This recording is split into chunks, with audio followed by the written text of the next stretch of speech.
What's up, my people? I go by the name Michael Madori. Welcome back. Yeah, this channel. Okay, so guys, yeah, I promise you to this an invention. So I just had to film this first before I went. Before this up, guys. So okay, Lee joined university back at 2020. Yeah, back at 2020. I remember at that point, yeah, I'm around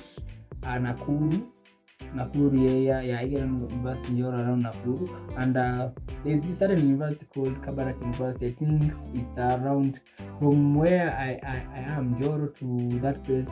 It's around 200. Yeah, 200. So there was this time, load test, yeah. I remember that time, load test game, Ivana. Couple been boo. Yeah, I funny thing nimesahau kuintroduce kwanza guys. This is just a story, top hitting story of inventors. Then nimecome across, so don't worry guys, I got you. There's this story, still mliona, but funny thing, I was just fascinated about it after talking about Manu Chikumbutsu and that guy. So I was kind of interested in that story. So this story is about, I think there was two students or three. I don't remember very well, but these guys managed to create a flower. Okay, for those who are not Kenyans, guys, in Kenya, the main, what do you call it? The main traditional, what is it? Chakula cha nyumbani.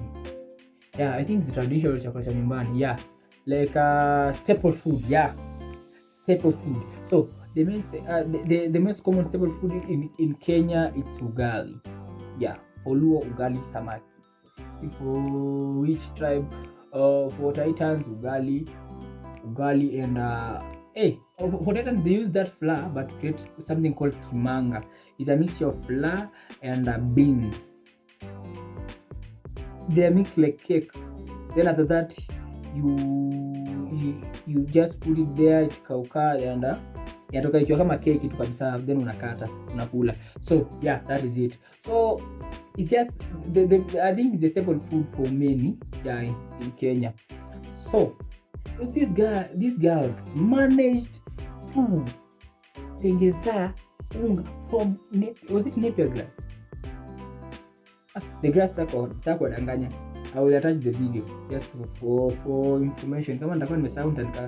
Tonight, and we have a question for you. Would you consume ugali made from grass? Well, picture this. 3 university students from Kabarak University have come up with an innovation where they convert grass to flour and fortify it to become edible. As Marianne Nyambura reports, the young innovators have conducted tests for a year now, and they're seeking approval from the relevant bodies before they can commercialize it and have the grass flour ready for purchase at a store near you. Take a look.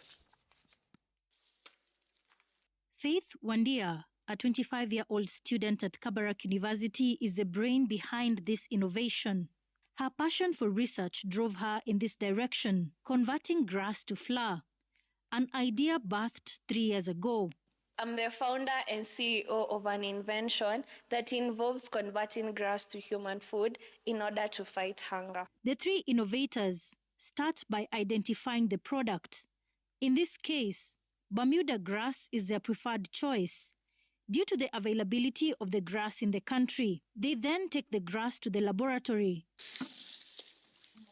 where they thoroughly clean, then take it to a separate corner of the room where it is dried.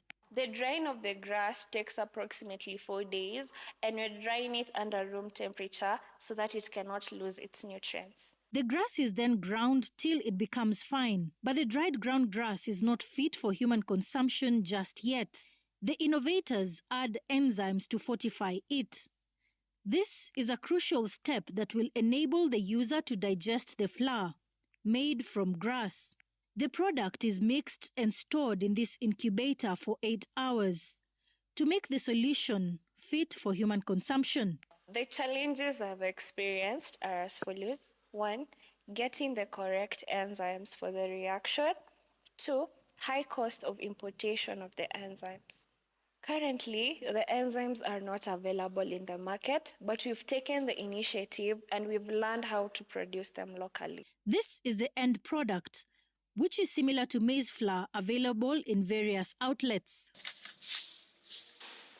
We then cook the ugali using the fortified grass flour, taking us 5 minutes before the meal is ready, and dig in. What I've noticed is, first, this flour cooks faster, and about texture, its texture is almost similar. Yes, and about taste, it has a different taste, but not a weird taste. So if I bring mine, which will be sold for about 39 Kenyan shillings, it will be good for him because the rest amount of money, which is about 70 bob, he's going to use that money in other expenses. The innovators say they have done multiple tests to confirm that the flour is fit for human consumption. Their focus now shifts to getting consent from the Kenya Bureau of Standards before they can commercialize it and sell the flour for 35 to 40 shillings per kilo. Within the next 1 year, we'll be done with the standardization of the production process, and then possibly in another 2 or so years, we should be able to actually see something on your shelves. We think it is viable as long as we can standardize the process and find out how much volume you need to produce that. It is a good innovation when it comes to the idea of food security. We have a lot of grass. I mean, we have always had a problem with food. Remember, there are areas in this country where people have even died of hunger. When we get a breakthrough, this will be actually an invention by a Kenyan, for Kenyans and for the world, and that will also give this country a lot of visibility. Professor Catherine Kunyanga, an associate professor in food science and technology, says Kenya has not embraced innovations in food processing, but called for more research to be done before commercialization. But now in human beings, now that's another gray area. So that's why I mentioned that before commercialization, normally when you come with such an innovation, you have to do lab trials. You need to even produce prototypes. But being a researcher, these are the innovation we encourage. You may never know. You might not discover the next replacement of ugali, but something will come out of it, definitely. And that's the beauty of research. For these young innovators, converting grass to edible flour is part of their contribution to society in addressing food security challenges in the country. Miriam Nyambura, Citizen TV, at Kabarak University, Nakuru. But yeah, imagine ugali, which is made from maize. If you know maize, yeah, maize. They managed to get it from grass, whereby the requirement of that used to use some few chemicals here and there, but they managed to create ugali. Yeah.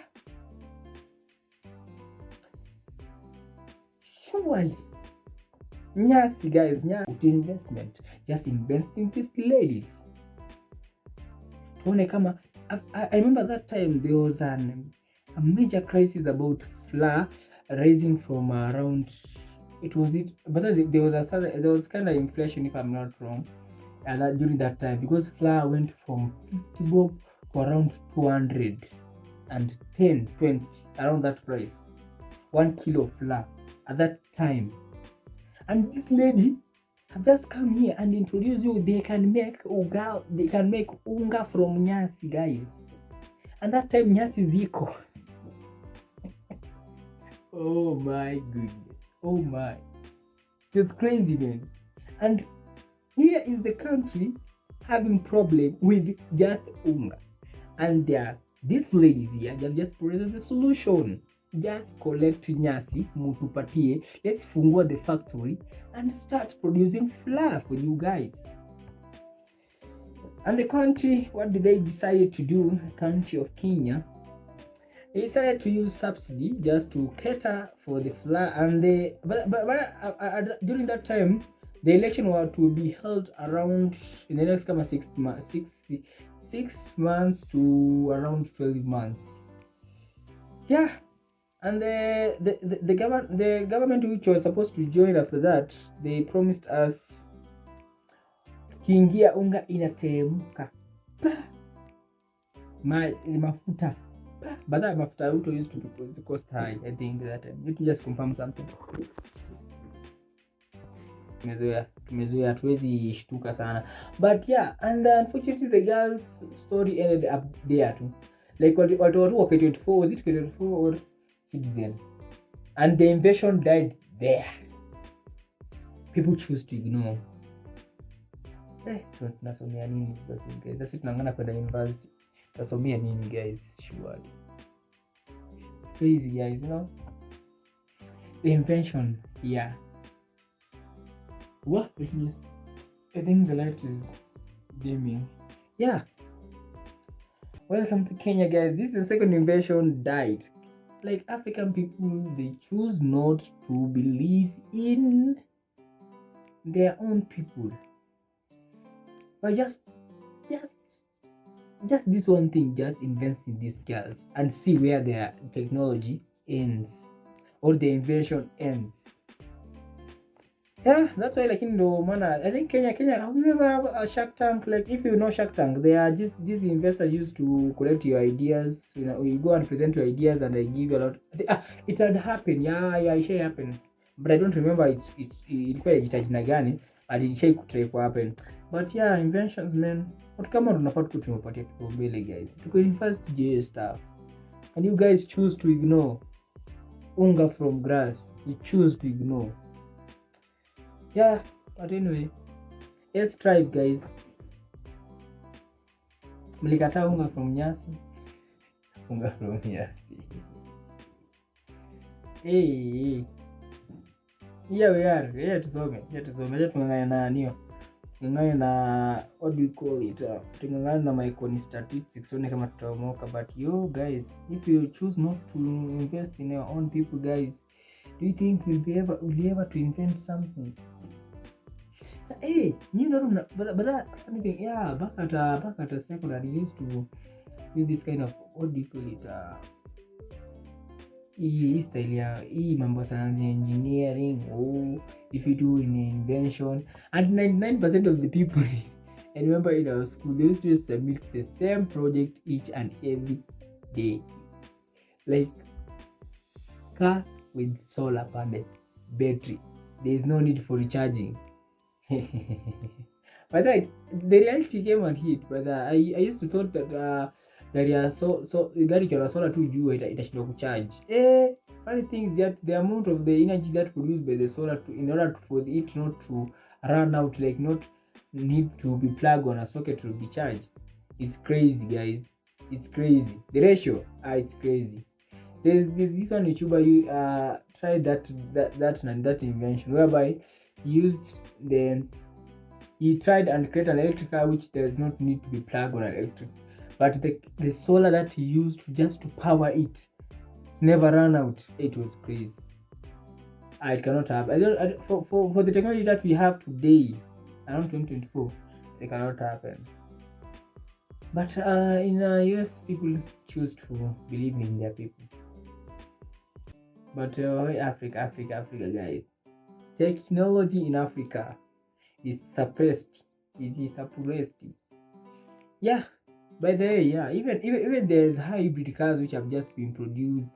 They use I think electricity, and there's this one I saw it of Toyota. It's using electricity, which is powered by solar, and you can also power it by a plug. But though the solar that don't produce a maximum amount, is not that much. But and it even its use it's what do you call it? Fuel. It has a tank for fuel. Yeah. But that one even cannot. I think it cannot survive by never being put in a plug to be charged. It can never.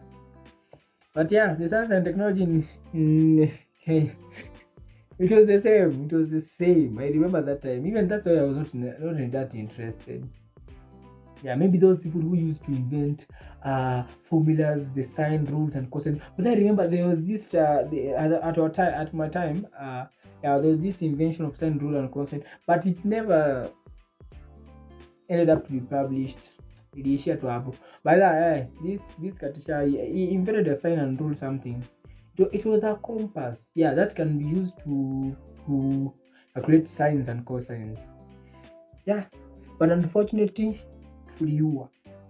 Watu watengeneza nyasi mnaua. Invention guys, invention. Oi, haya hizi gari ambayo ina exist basi. Oh yeah, that's it for today guys. See you on the next episode. If you have something that I think it might fascinate me, please leave in the comment section. The story for the invention, leave in the comment section guys. See you on the next episode. Bye.